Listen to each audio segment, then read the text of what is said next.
Have you ever discovered someone you loved had turned your heartbreak into a joke? I did the night I overheard my husband making a bet with his brother. He laughed as he confidently promised I'd come crawling back within a week. They shook hands, smiled, and treated my future like a game. I never interrupted them. I simply walked upstairs, packed another box, and decided neither of them would ever collect that bet. My name is Claire, and when I married Mason, I thought I had found a partner who respected me. For the first couple of years, he truly seemed to. We shared responsibilities, encouraged each other's careers, and dreamed about buying a home near the lake someday. Every challenge felt manageable because we faced it together. At least, that's what I believed. Things began changing after Mason's construction business became successful. The larger his income grew, the smaller he made me feel. Whenever friends complimented my work as an interior designer, he'd laugh. She picks paint colors, he'd joke. I build the houses. Everyone chuckled politely. I forced a smile. At family gatherings, he interrupted my stories. When I offered opinions about finances, he'd wave his hand dismissively. I've got this. If I questioned one of his decisions, he'd sigh dramatically. You worry too much. Little by little, I stopped sharing my thoughts. Not because I had nothing to say, because I was tired of being dismissed. One Saturday, Mason invited his brother Luke over to watch a football game. I stayed upstairs finishing a client presentation. Around halftime, I walked downstairs for a glass of water. Before entering the kitchen, I heard my name. Luke asked, "What if Claire finally gets fed up and leaves?" Mason laughed. Leave. He took a sip of his drink. She wouldn't last a week. Luke smirked. You really think so? I'll bet you $500. Luke extended his hand. Deal. Mason shook it without hesitation. If she ever walks out, she'll be begging to come home before next Friday. Both men laughed. I quietly stepped backward before either of them noticed me. The water could wait. That night, Mason climbed into bed as if nothing had happened. He kissed my forehead. Long day. The longest. He smiled. It'll get better. I stared at the ceiling long after he fell asleep. For him, that conversation had already been forgotten. For me, it changed everything. The next morning, I opened a notebook. Across the first page, I wrote 3 simple words. My exit plan. I wasn't angry. I wasn't plotting revenge. I simply refused to remain someone's punchline. Over the following months, I became more intentional. I accepted extra design projects after work. I updated my portfolio. I reconnected with former clients. Every additional payment went into a private savings account. I reduced unnecessary spending, cooked more meals at home, skipped expensive shopping trips. Every dollar represented another step toward independence. Meanwhile, Mason noticed nothing. He assumed my quieter behavior meant I had accepted the way things were. In reality, I was preparing for the day everything would change. About 6 months later, my biggest client recommended me to a luxury hotel developer looking for an interior consultant. The project was intimidating. It was also the largest opportunity of my career. I almost declined.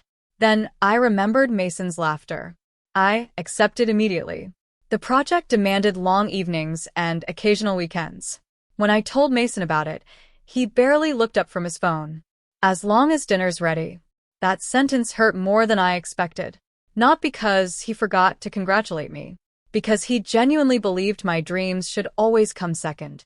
Another 6 months passed. My savings grew. My confidence grew faster. The hotel project received industry recognition. New clients began contacting me without advertising. For the first time in years, I could clearly picture a future that didn't depend on anyone else's approval. Exactly 1 year after overhearing that bet, our marriage reached another breaking point. During an argument, I quietly said, maybe we shouldn't be together anymore. Mason laughed.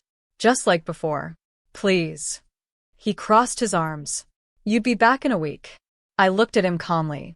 Only this time, I already knew he was wrong. The next morning, Mason left for work believing our argument had ended the same way every previous one had. He assumed I would calm down, apologize, and continue pretending everything was fine. He smiled as he grabbed his keys. "See you tonight," he said. I smiled back.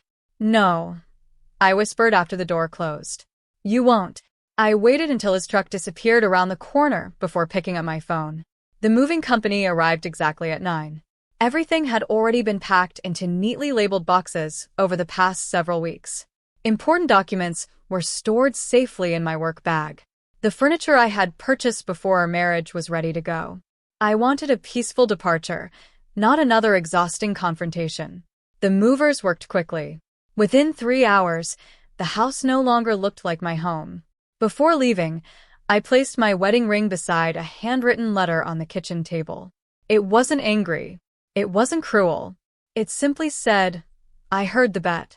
You were wrong about how long I'd survive without you." Then I closed the front door for the last time. My apartment was modest but welcoming. Large windows filled the living room with sunlight, and a small balcony overlooked a quiet neighborhood park. There were no expensive decorations or oversized rooms. Just peace. For the first time in years, silence didn't feel uncomfortable. It felt safe. My phone rang before I finished unpacking. "Mason," I answered calmly. "Where are you?" he demanded. "Home." "No, you're not. The house is empty." "I know." His voice grew louder. "You actually left?" "Yes." "For what?" "For myself." There was a long pause. Finally, he laughed. The same confident laugh I'd heard so many times before. "You'll be back." I smiled to myself. "I don't think so." He hung up. Over the next few days, he called constantly. Then his texts became apologies. Then promises. Then bargaining. I answered none of them. Instead, I focused on building the life I'd spent an entire year preparing for. The hotel project officially opened that autumn. The design received glowing reviews, and photographs of my work appeared in several industry magazines. Soon afterward, another developer contacted me with an even larger opportunity. My business was growing faster than I'd imagined. One evening, nearly 6 months after I left, Mason asked if we could meet. Curiosity won. We met at a quiet coffee shop near my office. He looked tired, not angry, just defeated. "I never thought you'd actually do it," he admitted. "I know. I thought you needed me." "You thought wrong." He stared into his coffee. "Luke still teases me about that bet." I almost laughed. "So, you lost $500. He shook his head slowly. "No. I lost my marriage." Neither of us spoke for several moments. Finally, he asked the question I knew was coming. "Is there any chance we could start over?" I looked at the man I had once imagined growing old beside. Then I remembered every joke, every dismissal, every time he'd made me feel smaller so he could feel bigger. "You already had your chance." He nodded. I deserved that. Maybe he did. Maybe he didn't. Either way, my answer remained the same. As I stood to leave, he quietly asked, "How long has it been now?" I smiled. "Almost 2 years." His eyes widened. 2 years. And I'm still doing just fine. Outside, I took a deep breath. The crisp afternoon air felt lighter than I remembered. Later that week, I signed the lease on a beautiful design studio. It wasn't enormous, but it belonged to me. Every client who walked through those doors came because of my talent, not because of someone else's name. Sometimes people ask whether I ever regretted leaving. The truth is, the hardest part wasn't walking away. The hardest part was believing I deserved better. Once I believed that, everything else became possible. Mason had confidently bet his brother that I'd come back within a week. He underestimated something money could never measure. Quiet determination. While he laughed, I planned. While he assumed, I prepared. While he believed I depended on him, I learned to depend on myself. 2 years later, I'm still thriving. Not because I wanted to prove him wrong. Because I finally gave myself permission to become the woman I had always been capable of becoming. And that turned out to be the greatest victory of all.